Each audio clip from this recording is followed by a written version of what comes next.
अस्सलाम वालेकुम dear students. आज के इस नए लेक्चर में क्लास 9 की फिजिक्स के चैप्टर नंबर 1 में जिस टॉपिक को हम पढ़ने जा रहे हैं वो है सिग्निफिकेंट फिगर्स के ऊपर हम कुछ एग्जांपल्स जो है वो किताब में गिवन है, उन एग्जांपल्स को सॉल्व करेंगे और उनको सिग्निफिकेंट फिगर्स के रूल्स उनके ऊपर अप्लाई करके समझने की कोशिश करेंगे। तो एक एग्जांपल जो है वो बुक में पेज नंबर 34 के ऊपर है, आप बुक खोल के उसको आप पढ़ सकते हैं। वो कह रहे हैं कि एक रेक्टेंगल है, उसकी जो लेंथ है, मैं साथ साथ लिखता भी जाऊं इसको। एक रेक्टेंगल है, उसकी लेंथ कितनी है?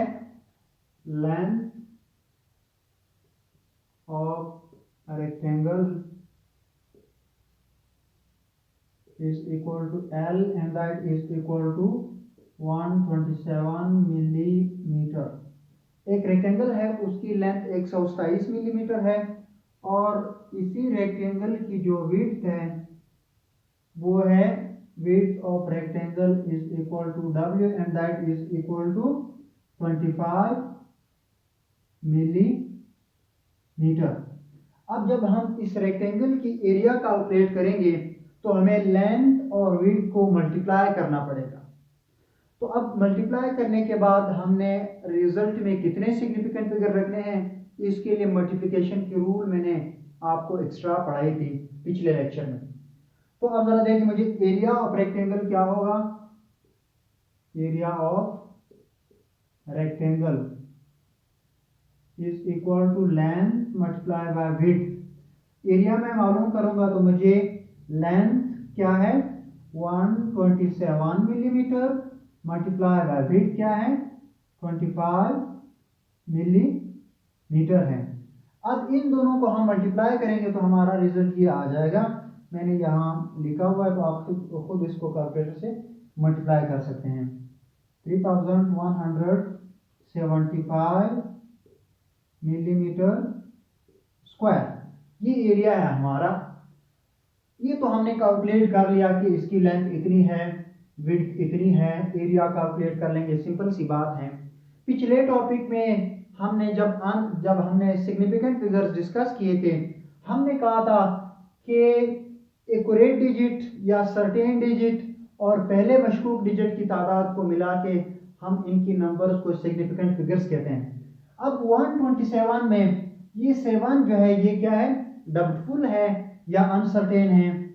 और इसमें विड्थ में 5 जो है वो अनसर्टेन या डाउटफुल है। तो इसमें 2 सर्टेन और एक अनसर्टेन सिग्निफिकेंट फिगर 3 आ गए। इसमें एक सर्टेन और एक डाउटफुल सिग्निफिकेंट फिगर्स 2 आ गए। अब अनसर्टेन का क्या मतलब? ये 127 ये 7 जो है ये 6 भी हो सकता है, ये 7 जो है ये 8 भी हो सकता है, यानी ये 7 जो है ये 6 और 8 के दरमियान कोई डिजिट है। तो ये हमारे पास ये जो लेंथ है, लेंथ में could be any value, length could be any value between 126 millimetre to 128 millimetre. ये हमने कहा था कि ये 1 और 2 सर्टेन है। अब 7 में अनसर्टेनिटी है। ये 7 6 भी हो सकता है, यही 7 8 भी हो सकता है। तो अगर हम इसको 6 बना दें अनसर्टेनिटी की वजह से तो ये क्या हो जाएगा 126। 8 बना दें तो 128। ये रीडिंग जो है ये 127 लेंथ, ये लेंथ जो है ये 128 और 126 के दरमियान कोई भी वैल्यू हो सकती है। 7 भी हो सकता है और 6.5 6.6 6.7 या 7.7 7.8 7.9 126 और 128 के दरमियान कोई भी वैल्यू हो सकती है। क्यों?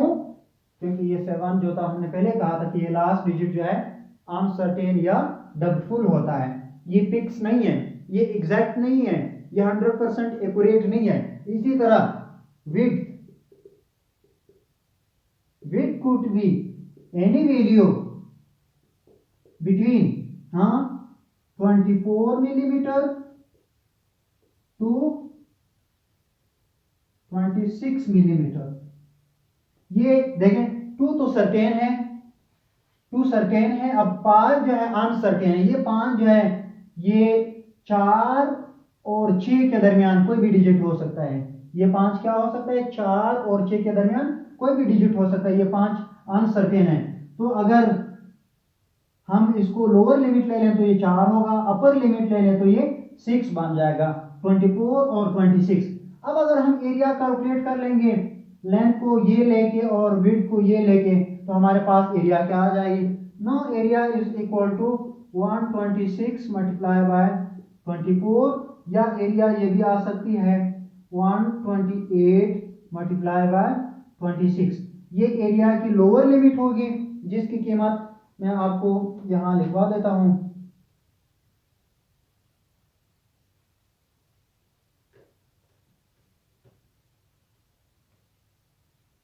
ये है हमारे पास 3024 मिलीमीटर स्क्वायर, और इसकी एरिया हमारे पास है 33,328 मिलीमीटर स्क्वायर। अब area could be any value between 3024 and 3328। Area could be any value 3024 या 3328 के दरमियान एरिया कोई भी वैल्यू होगी। अब हमें करना क्या है, इसमें तो अनसर्टेनिटी आ रही है, इसमें भी अनसर्टेनिटी, यहाँ पर भी अनसर्टेनिटी, क्योंकि ये लास्ट डिजिट क्या थे, अनसर्टेन थे।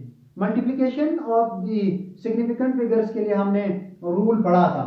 अब हमने क्या करना है, इस नंबर को लेके जो हमारा एक्चुअल नंबर था, यहाँ पर देखें इसमें सिग्निफिकेंट फिगर्स कितने, सिग्निफिकेंट फिगर्स के हमने रूल, इस अनसर्टेनिटी को रिमूव करने के लिए हम सिग्निफिकेंट फिगर्स की रूल फॉर द मल्टीप्लिकेशन पिछले लेक्चर में मैंने आपको समझाया था, वो अप्लाई कर देंगे। इसमें सिग्निफिकेंट फिगर्स की तादाद कितनी है, 3। इसमें सिग्निफिकेंट फिगर की तादाद कितनी है, 2। तो हमने आंसर में कितने सिग्निफिकेंट फिगर रखने हैं, हमारे पास चांस कितनी है, कितनी जो है वो है हमारे पास गुंजाइश है कि सिग्निफिकेंट फिगर में जो है हम लास्ट आंसर में रखें।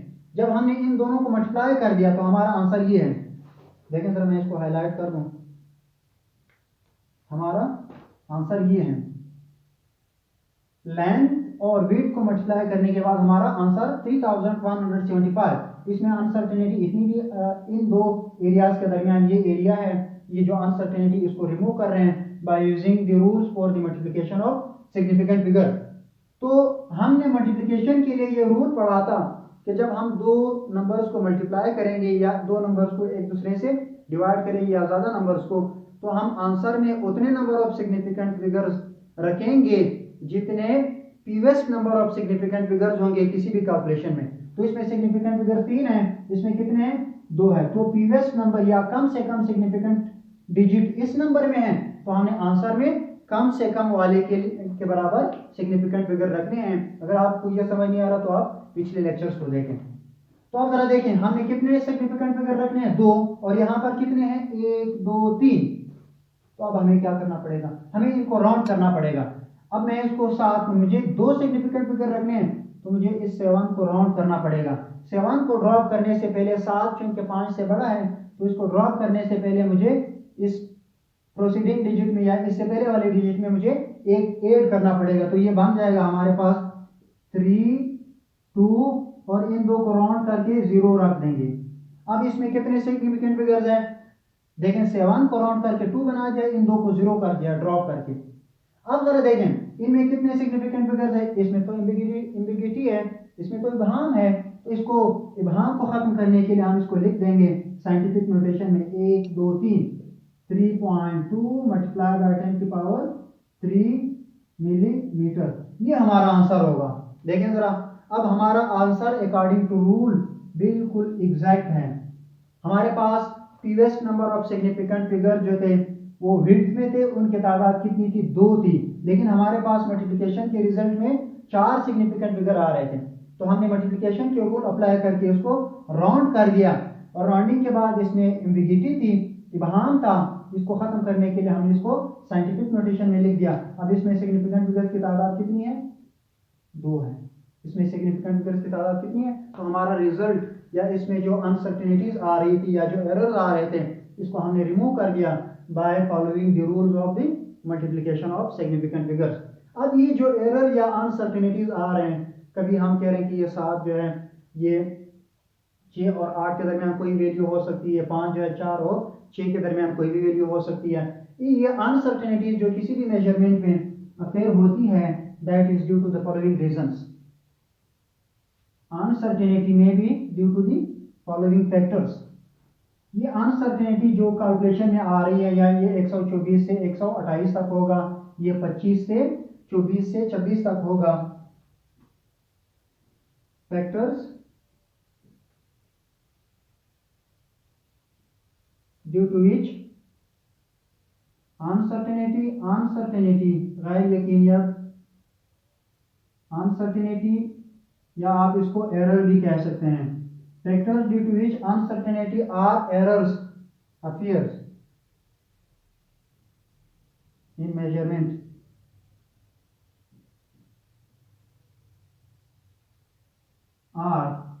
ये मंदरजाज़िल फैक्टर्स हो सकते हैं जिसकी वजह से एरर जो है उस कैलकुलेशन में या किसी भी मेजरमेंट में अपेयर होगी।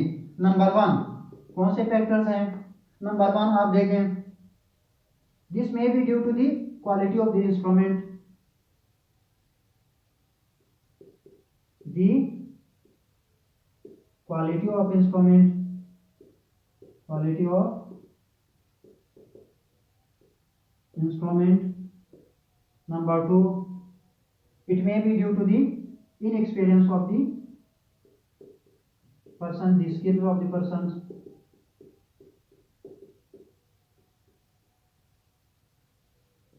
Or number of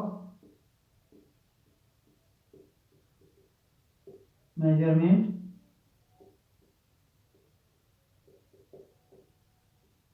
recorded for the same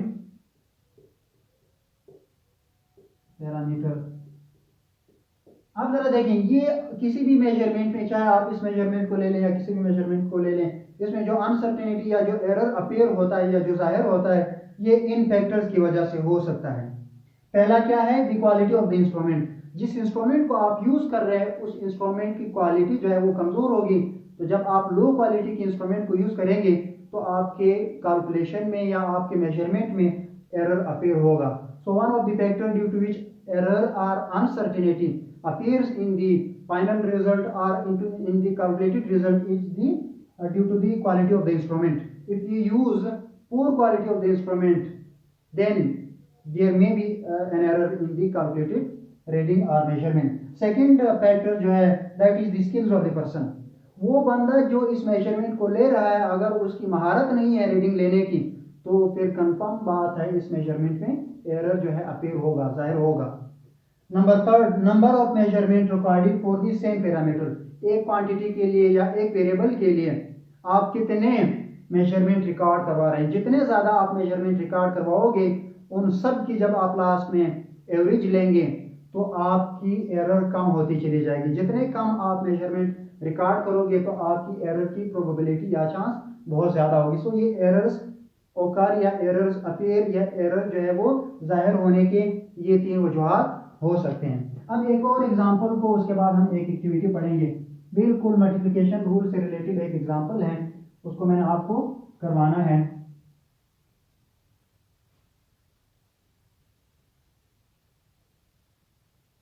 हाँ जरा देखिए डियर स्टूडेंट, एक और एग्जांपल है। हमारे पास किसी चीज की लेंथ जो है वो रेक्टेंगुलर एरिया है, उसकी लेंथ रेक्टेंगुलर एरिया है, उसकी length is equal to L, that is equal to, ये भी बुक में गिवन है 125 किलोमीटर। विड्थ जो चौड़ाई है इसी रेक्टेंगुलर एरिया की दैट इज 0.25 किलोमीटर, 0.25 किलोमीटर। अब हमें क्या कैलकुलेट करना है? Area. So area is equal to rectangular page की that is equal to length multiplied by width. Rectangle की area is equal to length multiply by width. So area is equal to length कितना है? 1.25 kilometre multiply by width 0.25 kilometre. इस area को जब आप multiply करेंगे तो आपके पास एरिया आ जाएगी 0.3 312 आप खुद कैलकुलेटर से इसको मल्टीप्लाई कर दें 5 स्क्वायर किलोमीटर। अब जरा देखें इसमें फिर मसला आ रहा है, हमारे पास हमने मल्टीप्लिकेशन के रूल्स पढ़े हैं, बार बार मैं आपको बता रहा हूँ, इसीलिए आपको पढ़ाया कि हालांकि आपके कोर्स में शामिल नहीं है। इन एग्जांपल्स को जो कि बुक में गिवन है इनको समझाने के लिए मैंने पिछले लेक्चर को जो है फर्स्ट ईयर की इंक्लूड कर दी थी 9th में, ताकि आप इनको समझ सकें। अब आपने क्या करना है, इसमें सिग्निफिकेंट फिगर्स कितने हैं, 3 है, 1 2 3, और इसमें सिग्निफिकेंट फिगर्स राइट के ऊपर जो जीरो होते हैं नंबर्स में जिसमें डेसिमल पॉइंट हो वो सिग्निफिकेंट नहीं होते हैं, तो इसमें सिग्निफिकेंट फिगर्स कितने हैं, 2 हैं। तो हमने मल्टीप्लिकेशन के रूल में पढ़ा था कि हमने आंसर में उतने सिग्निफिकेंट फिगर रखने हैं जो इस कैलकुलेटेड मेजरमेंट में या मल्टीप्लाइड जो आप मल्टीप्लाई करोगे इनको, इनमें से जिसकी पीवेस्ट नंबर ऑफ सिग्निफिकेंट फिगर होगी हम आंसर में उस पीवेस्ट नंबर ऑफ सिग्निफिकेंट फिगर के बराबर जो है वो क्या रखेंगे, नंबर सिग्निफिकेंट फिगर की तादाद रखेंगे। तो पीवेस्ट सिग्निफिकेंट फिगर इस विड्थ के हैं और उनकी तादाद कितनी है, 2 है, लेकिन यहाँ पर हमारे पास कितने सिग्निफिकेंट फिगर हैं, ये 0 सिग्निफिकेंट नहीं है, 1 2 3 4 सिग्निफिकेंट हैं। तो अब हमें क्या करना पड़ेगा, राउंडिंग करनी पड़ेगी, a इज इक्वल टू 0.31, इन दोनों को मैं क्या कर रहा हूँ, इनको मैं 2 और 5 को मैं क्या कर रहा हूँ, इनको ड्रॉप कर रहा हूँ। क्यों, क्योंकि हमने मल्टीप्लिकेशन के रूल पढ़े हैं, तो ये हमारा क्या होगा, आंसर होगा स्क्वायर किलोमीटर। इन दो को हमने ड्रॉप कर दिया, तो हमने आंसर में कितने सिग्निफिकेंट फिगर रखने हैं, जितने मल्टीप्लाइड वैल्यूज में previous number of significant figures होंगे, तो ये हमारा आंसर होगा करेक्ट। अब लास्ट में एक एक्टिविटी आपको करवानी है, तो ये हमारा रिजल्ट था। एक और एक्टिविटी समझ लें, वो वैसे एक्टिविटी है इंटरेस्टिंग, समझ लें, आप समझ सकेंगे तो आपको टॉपिक से रिलेटेड कुछ और भी समझ आ जाएगा। एक एक्टिविटी है,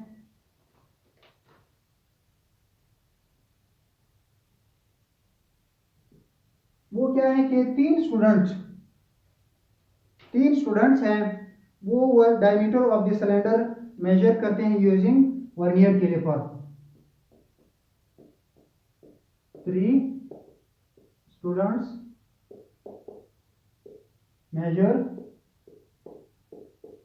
the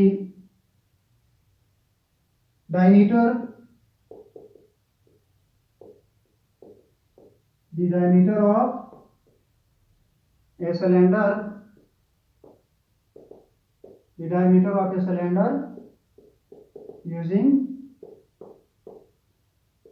vernier calliper with positive 0 error. इस चीज के ऊपर फोकस करें, विथ पॉजिटिव 0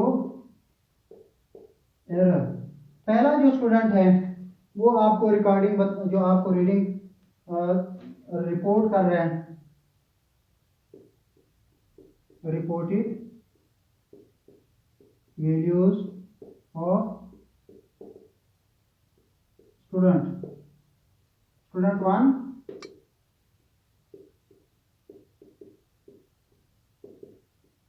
स्टूडेंट 2, स्टूडेंट 3। पहला स्टूडेंट जो मेजरमेंट बता रहा है जो इस मेजरिंग सिलेंडर की, वो है डायमीटर 1, ये बता रहा है 8.5 मिलीमीटर। सेकंड जो बता रहा है वो है D2 and that is 8.48 millimetre, और थर्ड जो बता रहा है D3 दैट इज 8.3 मिलीमीटर। अब आपने ये बताना है कि इन तीनों में से सही कौन सा है। You have to identify the correct answer. एक वर्नियर कैलिपर हमने दे दिया, इस तरह की कोई सिलेंडर थी, हमने कहा था 3 स्टूडेंट्स को आप इसकी मेजरमेंट कर लें, इसकी डायमीटर, इस सिलेंडर की आप डायमीटर मेजर कर लें। ये भी बता दिया साथ में कि इस वर्नियर कैलिपर में पॉजिटिव 0 एरर है। तो पहले स्टूडेंट ने हमें रिकॉर्डिंग बताई 8.5 मिलीमीटर, दूसरे ने बताई 8.4 मिलीमीटर, 8 मिलीमीटर, और थर्ड वन ने 8.3 मिलीमीटर बताई। अब जब इन्होंने सिलेंडर को फंसा दिया तो रीडिंग वर्नियर कैलिपर के ऊपर थी, ये चीज मेंशन कर दें, reading on vernier calliper is equal to, reading on vernier calliper is equal to 8.5 millimetre. इस चीज को खासकर देखें जरा, ये भूलना नहीं है, ठीक है। रीडिंग वर्नियर कैलिपर के ऊपर जब उन्होंने सिलेंडर या फसाद या जहाज के अंदर, तो उसके ऊपर रीडिंग 8.5 मिलीमीटर आ रही थी। पहले स्टूडेंट को दे दिया गया कि आप मेजर कर ले, उसने 8.5 बता दिया, दूसरे ने बता दिया ये, और तीसरे ने ये बता दिया। अब इसमें से सही कौन सा वाला है? देखें, वर्नियर कैलिपर के ऊपर 8.5 मिलीमीटर आ रही है रीडिंग, और हमने बता दिया है कि इसमें पॉजिटिव जीरो एरर है। इसका मतलब है ये स्टूडेंट जो बता रहा है इसका आंसर सही नहीं है, ये आंसर क्या है? गलत है। क्यों? क्योंकि इस बंदे ने पॉजिटिव जीरो एरर इंक्लूड नहीं की है, यानी he hasn't did the process of zero correction।